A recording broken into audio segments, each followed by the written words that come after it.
طبعا ده مش هيبقى حوار. ده اسمها ايه بقى، اسمها ايه اللي هو المنازله دي، المناظره، المنازله. انزل يا ماشي تعالى. لا اقعد اقعد. طيب ماشي، طيب ماشي. عرف نفسك عبد الرحمن. عبد الرحمن مجدي، مواطن متواضع في اوتروجا، بشتغل في اوتروجا بقالي 3 سنين. اشتغل في مجال لوجيستكس برضو بره اوتروجا. ومواليد 85 بس. مجدي، انت من الناس اللي في الاول اللي هم بداوا موضوع اوتروجا من الاول خالص، صح؟ ايه؟ انت من الناس اللي بدات موضوع اوتروجا من الاول خالص. الحمد لله. ممكن تحكي لنا الفكره جات لك ازاي؟ يعني انت بص، الفكره ان كان في الاول احنا كان الحمد لله ربنا كرمنا ان دفعتنا، انت عارف دفعه 2003 كانت بتعمل على طول مع بعض شنطه رمضان. ليه بنعمل شنطه رمضان؟ كان الفكره ان احنا بنتكلم عن الدفعه بتاعتنا، عايزين كل سنه ان احنا نتجمع في اي حاجه فيها خير.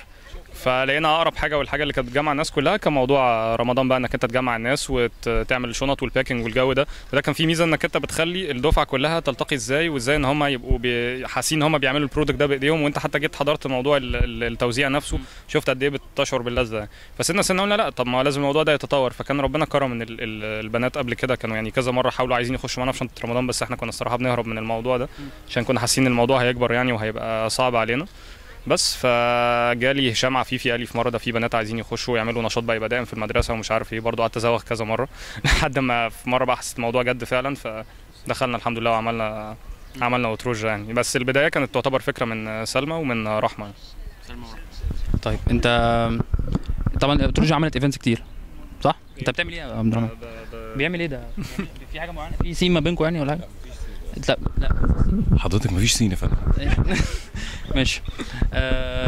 انت مريت بكل الايفنتس بتاعت اوتروجا الحمد لله. طيب ايه اكتر ايفنت حسيت ان هو اثر في الطلبه في اوتروجا؟ ممكن اقول اكتر اتنين الصراحه. اول سنه في اوتروجا كانت تحفه يعني، ما كانش لسه في بلان قوي ولا كان في حاجه. بس اول ايفنت اللي هو بتاع الكوره ده، حسيت ان التفاعل بتاع الناس بعضيها يعني على طول بقى تليفونات كل شويه بتيجي منهم، واحنا عايزين نيجي تاني وعايزين نعمل شغل معاكم ومش عارف ايه والكلام ده. فالولاد في الايفنت بتاع الكوره كانوا طالعين مبسوطين قوي، خصوصا ان انت ربطتهم بحاجه بيك، ان انت اديت لهم التيشيرتات اللي احنا عملناها بتاعت اوتروجا دي خلتهم بقى مرتبطين بالكيان قوي. الايفنت برضو اللي هو بتاع علمي وادبي في اول سنه خالص ده كان جميل جدا، لان تتكلم في انك انت فعلا حسيت ان انت غيرت تفكير الناس. لو اخدت بالك الوول بتاعه الجروب لما اتعملت وقتها، كميه الاسئله اللي كانت حاصله كانت كتيره جدا وتفاعل، وبعدين دخل حتى ناس زي وائل وزي سمير ما كانوش دايسين معانا في اوتروجا. فالايفنت ده خلاهم ان هم بقى دلوقتي وائل الفويس يعني. بس ده مش حاجه خالص يعني. حسيت شويه ان في الاول ممكن تكون فتره من الفترات حسيت ان اوتروجا ممكن مثلا تاخد من وقتك شويه، اللي هو وقتك ممكن يكون رايح يعني، انت عندك دراستك وعندك شغلك وعندك، حسيت ان اوتروجا خدت من وقتك شويه؟ هي يعني اخدت ماشي. بص، هي بتاخد كتير من وقتك تمام، بس انت لو جيت انت تشوف يومك عامل ازاي، انت بتتكلم في يوم فيه 24 ساعه تمام. مره كده كنت يعني كان حد كده كان علمني ان احنا كنا قاعدين في الاعتكاف، فقال لي طب ما تيجي كده نعمل جدول لليوم يعني. فبدانا نشوف ان انت مثلا لو انت عملت النوم مثلا 6 ساعات اوكي، انت لسه عندك بتتكلم في 18 ساعه تمام. فال 18 ساعه دي اكيد لو انت استغلتها صح هتقدر تطلع منها كتير قوي. الغلطه اللي كانت بتحصل عند معظم الممبرز بتوع اوتروجا ان انت ال 18 ساعه دي كنت انت ما بتنظمهاش. مش انك انت كانت 18 ساعه دي مش ساعات كتير يعني، انا قاعد في الشغل كام ساعه يعني 10 ساعات 12 ساعه اوكي، بس انت بتتكلم في ان لسه في وقت موجود عندك. فانت ممكن ترجع ساعات مثلا في البيت تبص تلاقي نفسك قاعد بتهلك قدام التلفزيون، قاعد عمال تقلب في القنوات ما بتعملش اي حاجه. ده ممكن يستهلك 3 ساعات. ممكن تبقى انت مثلا لو انت بتقول ان انت رايح الجيم او رايح اي حاجه، ما انت برضو وانت هناك ممكن تبقى انت وانت رايح وانت جاي بتضيع وقت، ما بتلعبش مثلا تمرينتك وتمشي فاهم. يعني القصه بس انك انت تنظم وقتك ازاي. انا كان ربنا كرمني ان انا اوتروجا وقتها كنت لسه اخر سنه في الكليه، وكان عندي الكورس اللي انا كنت بعمله بتاع الاياتا ده، وكان عندي الشغل بتاعي، وكان عندي اوتروجا، وعندي اسره عين. كل ده كنت بعمله في نفس الوقت، وربنا كان كارم يعني. فهي هتاخد وقت، بس قصه موضوع تنظيم وفي الاول وفي الاخر ده توفيق من ربنا يعني انت بتتكلم في ان انت ثواب بتاخده واجيال بتتغير تفكيرها عن طريقك يعني، فاكيد ربنا هو اللي بيبارك بعد كده يعني.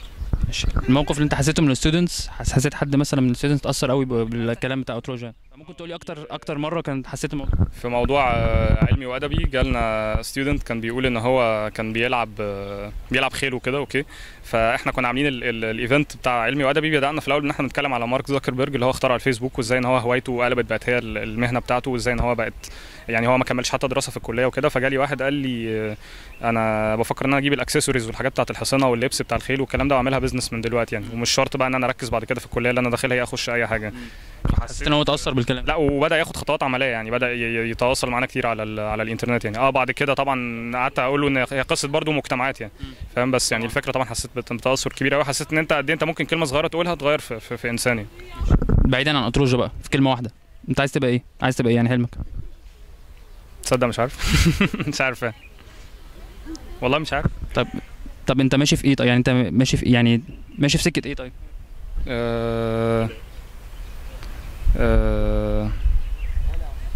ممكن بص يعني انا حسيت يعني ان ربنا كرم بعد ما عملنا موضوع الفيديوهات والحاجات اللي هي بتاعه المسحراتي دي، ان ممكن يكون الجانب الاعلامي يبدا يشغل واحد شويه، مش الاعلامي انك انت بقى تلفزيون والكلام ده، لا، بس حسيت ان حتى احنا في الثوره شفنا ان الانترنت واليوتيوب بعد دلوقتي يعتبر هو دوت الحاجه الحقيقيه اللي احنا كلنا بنتفرج عليها كشباب.